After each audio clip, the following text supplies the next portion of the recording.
Hello students, good morning everybody. In today's video we are going to see the second chapter, that is current electricity.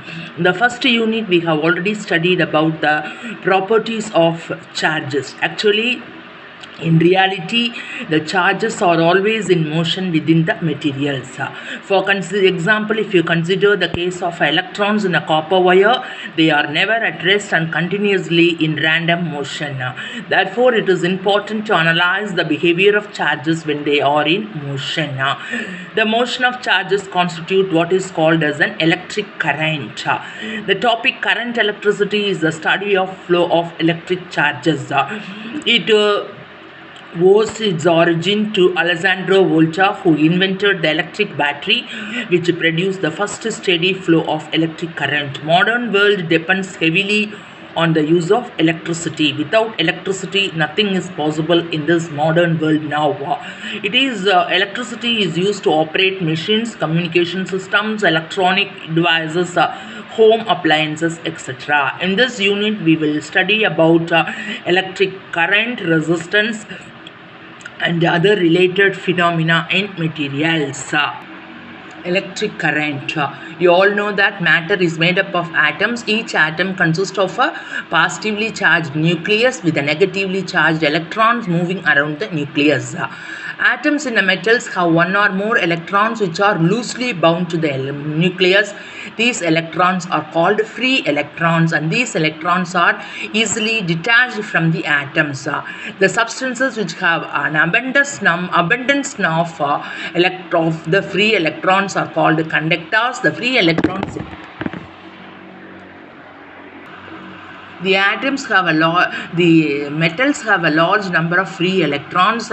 The free electrons move randomly throughout the conductor in a given temperature.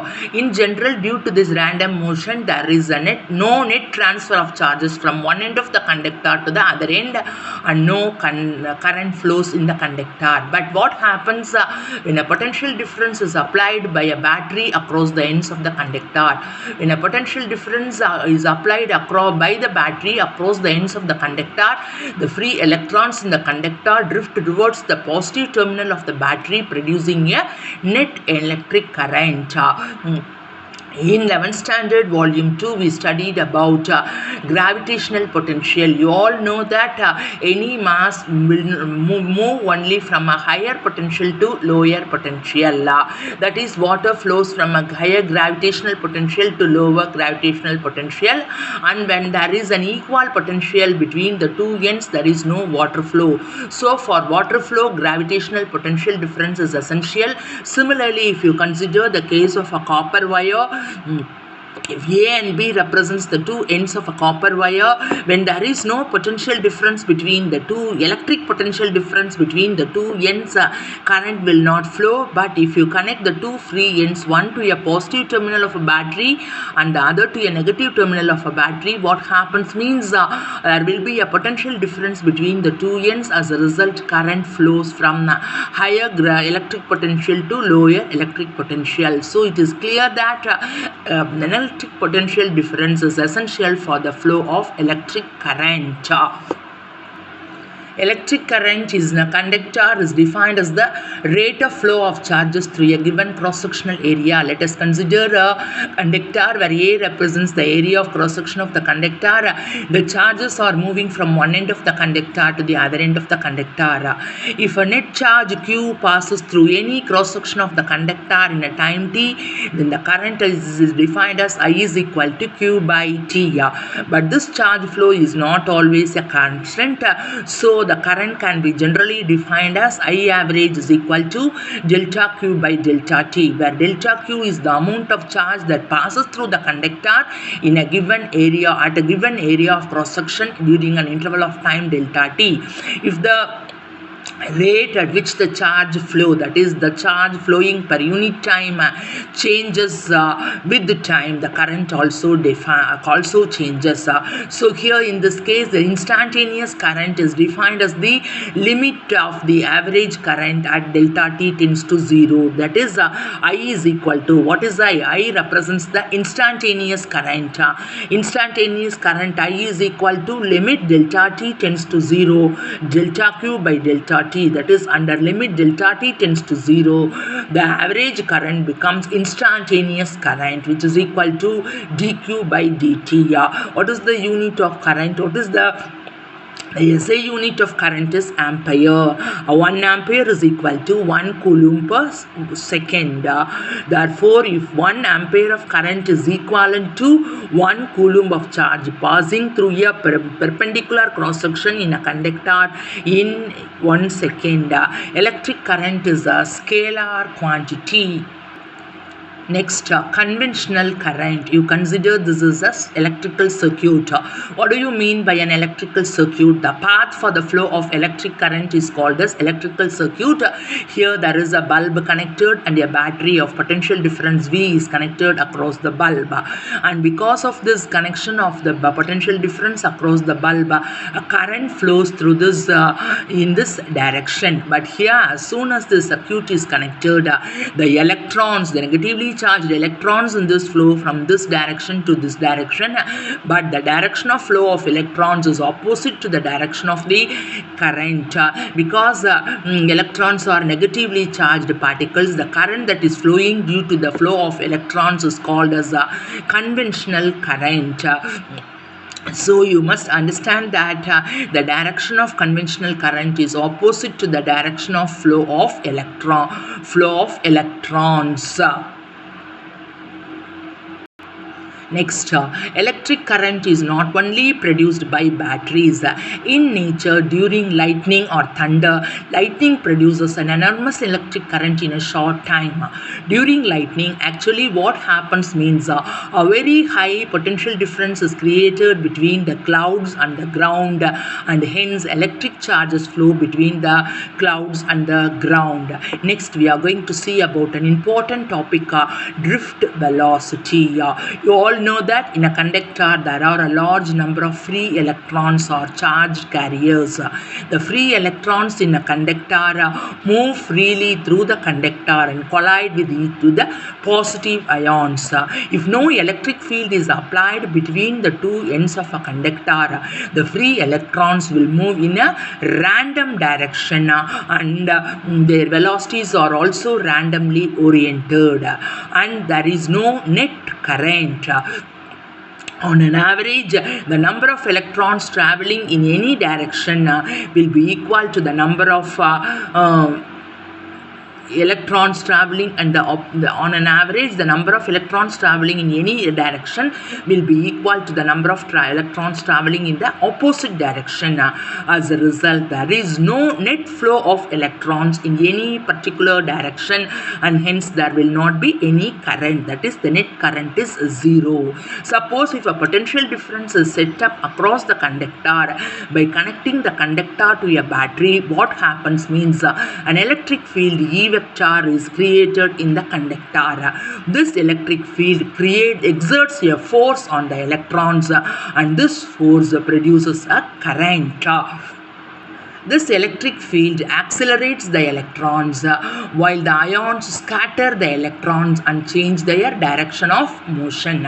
So we can able to see a zigzag motion of the electrons inside the conductor under the influence of the electric field due to ions.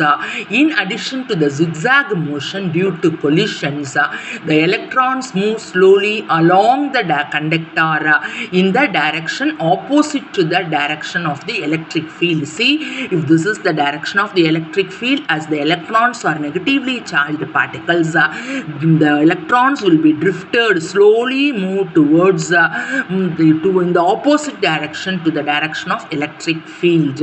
So during their movement, the electrons will have a velocity. This velocity is called as a drift velocity, because these electrons are drifted in a particular direction due to the presence of electric field. So this velocity is called drift velocity. So how will you define drift velocity?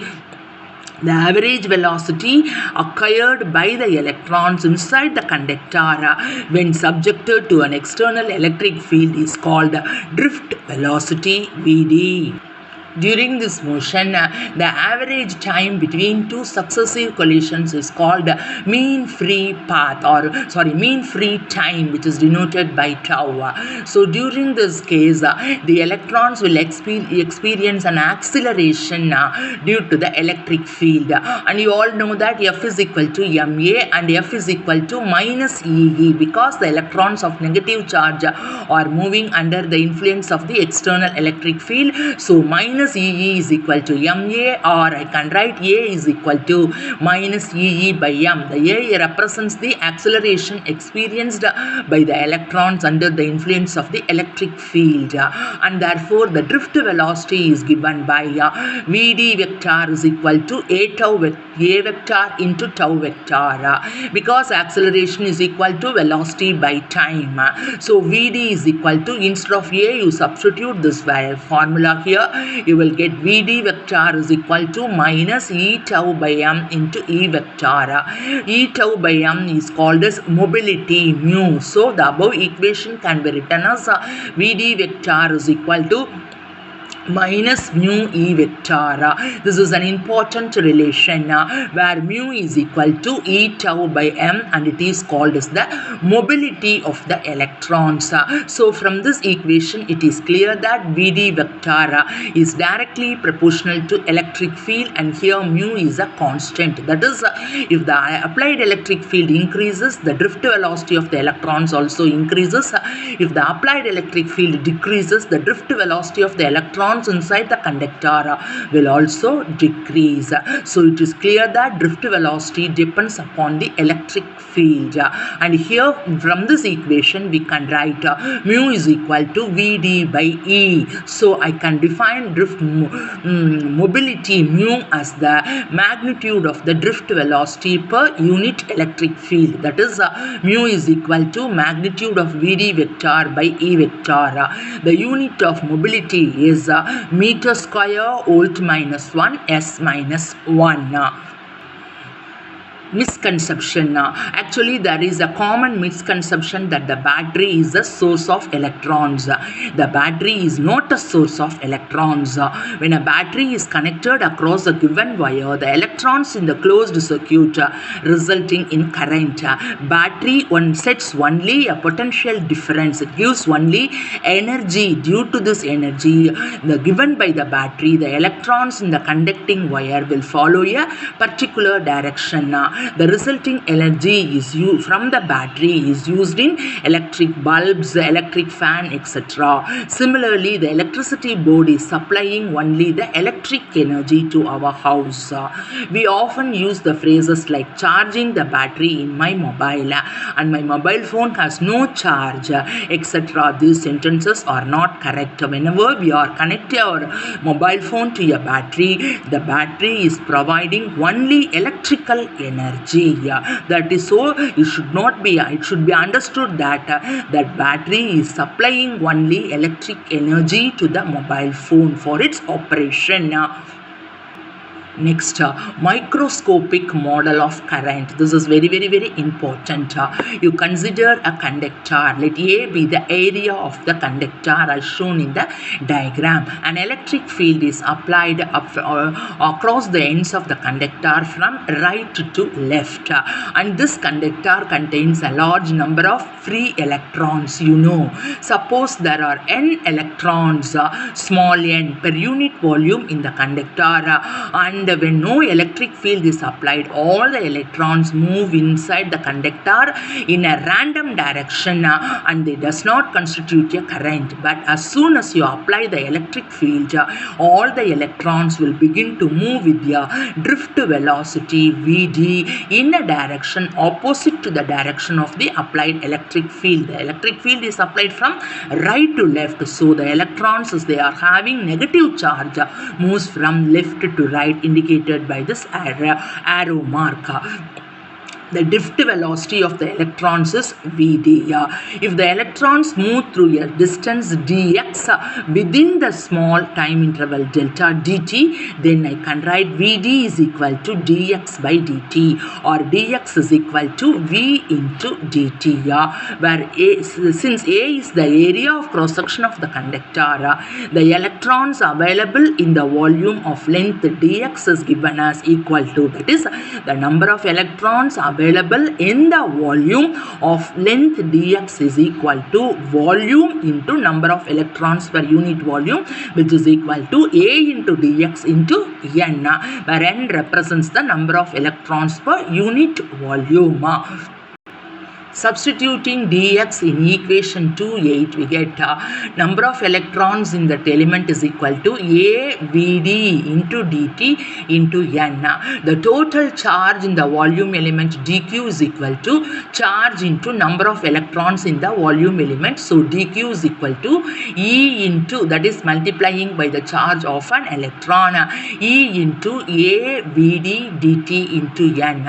You all know that current is equal to dq by dt. So when you divide this by dt, you will get I is equal to dq by dt, which is equal to n e a vd dt by dt. dt cancels. So finally you will get I is equal to n e a vd. This is an important relation between current and drift velocity. I is equal to n e a vd. Here n represents the number of electrons per unit volume of the conductor, E represents the charge of an electron, A represents the area of cross section of the conductor, and Vd represents the drift velocity of the electrons. Next, current density J. What do you mean by current density? Current density is defined as the current per unit area of cross section of the conductor, that is J is equal to I by A. So the SI unit of current density is ampere per meter square, or AM minus 2. J is equal to I by A. Instead of I, you substitute this expression. So J is equal to N E A V D by A get cancelled. So J is equal to N E V D A. Okay, the above expression is valid only when the direction of the current is perpendicular to the area. In general, current density is a vector quantity, but current is a scalar quantity, and current density is given as J vector is equal to N E V D vector. You take the value of Vd is equal to E tau by m from the previous derivation and substitute it here. You will get J vector is equal to minus N E square tau by m into E vector. Here N E square tau by m is a constant. So instead of N E square by tau, we can take it as a sigma. So J vector is equal to minus sigma into E vector. But conventionally, the direction of the current density is the direction of current density is as the direction of the electric field. So the above equation becomes J is equal to sigma E. J vector is equal to sigma E vector. This equation represents the microscopic form of current because it explains the current density in terms of motion of microscopic electrons, and n is equal n E square tau by m is equal to sigma is called as conductivity. So what is the microscopic form of current? J vector is equal to sigma into E vector. This represents the microscopic form of current, or I can say it in terms of statements that the current density is directly proportional to the applied electric field. J is vector is proportional to E vector, or J is equal to sigma E vector. So this is called as a microscopic form of current. The inverse of conductivity is called resistivity. Rho is equal to 1 by sigma. So sigma is called conductivity and rho is called resistivity, is equal to m by n E square tau, because we know sigma is equal to n E square tau by m. The next one is current is a scalar quantity. Why current is a scalar quantity and current density is a vector quantity? Because current can be written as the dot product product of current density and area vector, that is I is equal to J vector dot A vector. Since current can be expressed as a scalar product of current density vector and area vector, current is a scalar quantity. Next, we are going to derive the general form of Ohm's law. I suppose you all have learned about Ohm's law in your 10th standard. That is, at a constant temperature, the current flowing through a conductor across the ends of a conductor is directly proportional to the potential difference between the two ends of a conductor, which is given as V is equal to IR. This only we are going to derive it now. Let us consider this is a conductor. Let A be the area of cross section of the conductor and L represents the small length of the conductor. You connect the conductor to a potential difference of V, and the Ohm's law can be derived from the equation J is equal to sigma E. When a potential difference V is applied across the conductor or across the wire, a net electric field is created in the wire, and this electric field constitutes a current in the wire. For simplicity, let us assume that the electric field is uniform in the entire length of the wire L, and the potential difference can be written as V is equal to EL, because in the first chapter we have come across E is equal to dV by dx, or E is equal to V by L, or V is equal to EL. We know that the magnitude of current density J is equal to sigma E. Instead of E, substitute this value V by L, so J is equal to sigma V by L. Okay, but you know that J is equal to I by A. You substitute J is equal to I by A in this equation, so the above equation will become I by A is equal to sigma V by L. If you rearrange this equation, we will get V is equal to I into L by sigma A. Okay, this quantity L by sigma A in the bracket is called resistance of a conductor, which is a constant, and it is denoted as R.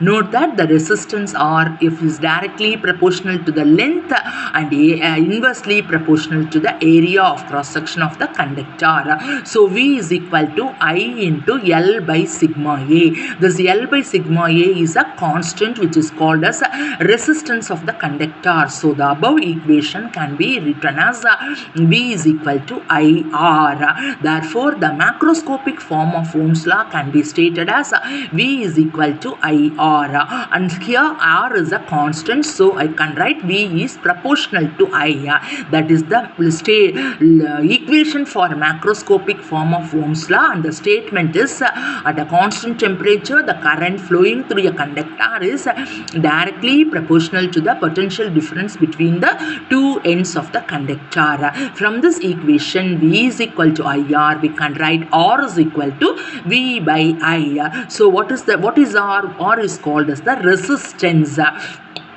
So resistance is nothing but the ratio of potential difference across the given conductor to the current passing through the conductor. R is equal to V by I. The SI unit of resistance is ohm.